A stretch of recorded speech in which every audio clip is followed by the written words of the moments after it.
کہ مجھے اسرار الہیہ سے کسی ایک کا انکشاف بخشا جائے گا، مگر شیخ صاحب اس کی نیت سے خوب واقف تھے۔ ایک دن شیخ صاحب نے ایک دوسرے شاگرد کو لیا جو اس کا ساتھی تھا، اس کو اپنے گھر میں کسی جگہ چھپا دیا اور میڈے کو پکڑ کر ذبح کر کے ایک صندوق میں رکھ دیا۔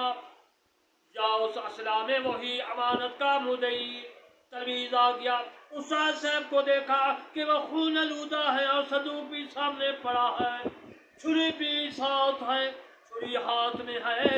عرض کی کہ حضرت جی یہ کیا ماجرا ہے؟ استاد صاحب نے فرمایا کہ میں نے اس کی خواہشات نفسانیہ کی ایسی بے کنی کر دی تاکہ وہ میرے مخالفت نہ کر سکے۔ اس نابکار شاگرد نے سمجھا کہ وہ مقتول تلمیذ اس صندوق میں آئے۔ پھر استاد صاحب نے اس شاگرد سے فرمایا کہ آئے میرے عزیز، اس راز کو اپنے دل میں رکھنا اور اس مقتولہ تلمیذ کے صندوق جو میرے سامنے ہے میرے گھر دفن کر دو۔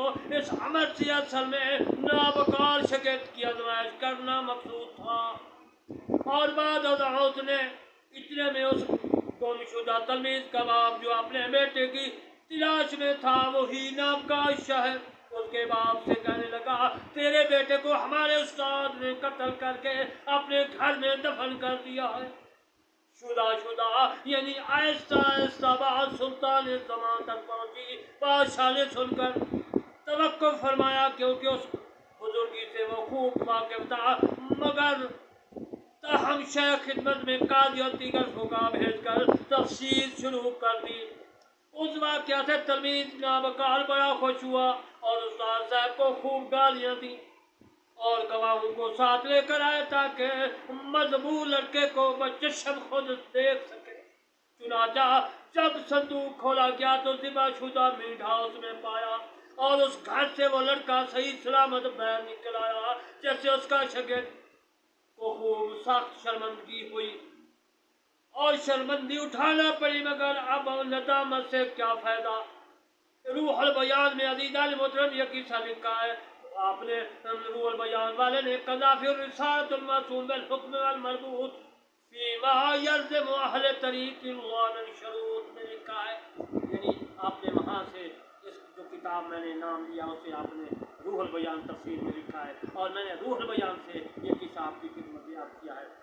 اس قصہ سے ثابت ہوا کہ اسرار جو ہے امینوں کو دیے جاتے، جو امین و دیانتداروں ان کو بتائے جاتے ہیں اور نواداریوں کو دیے جاتے ہیں۔ حافظ شیرازی رحمت اللہ علیہ اس بارے میں فرماتے ہیں حدیث دوست نہ گویم مگر بحضرت دوست، کہا آشنا سخن آشنا کے وار۔ دوست کی بات دوست کو کہی جاتی ہے اس لیے کہ رازدان کی بات کو بحفاظت رکھتا ہے۔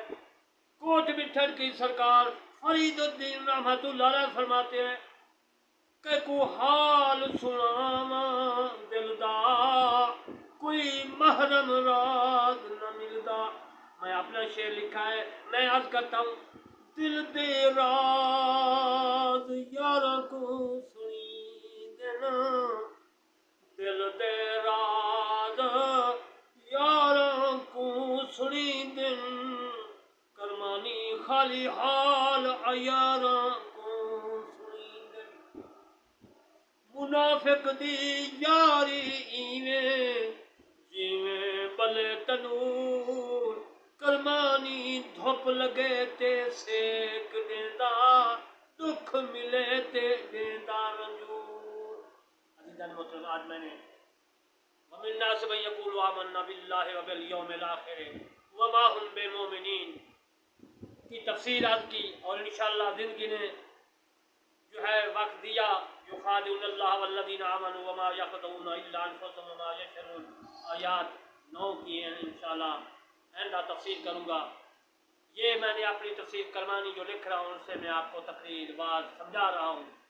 پھر میں عرض کرتا ہوں کہ میری اس تقریر کو آپ میرے چینل جو ہے T V Kirmani T V, دوسرا ہے کرمانی ٹی وی 1، تیسرا ہے کرمانی ٹی وی 3، اس کو سبسکرائب کریں، لائک کریں، دوسروں تک پہنچائیں انشاءاللہ۔ اللہ تبارک و تعالی آپ کو اور مجھے جو ہے ثواب دے، آمین۔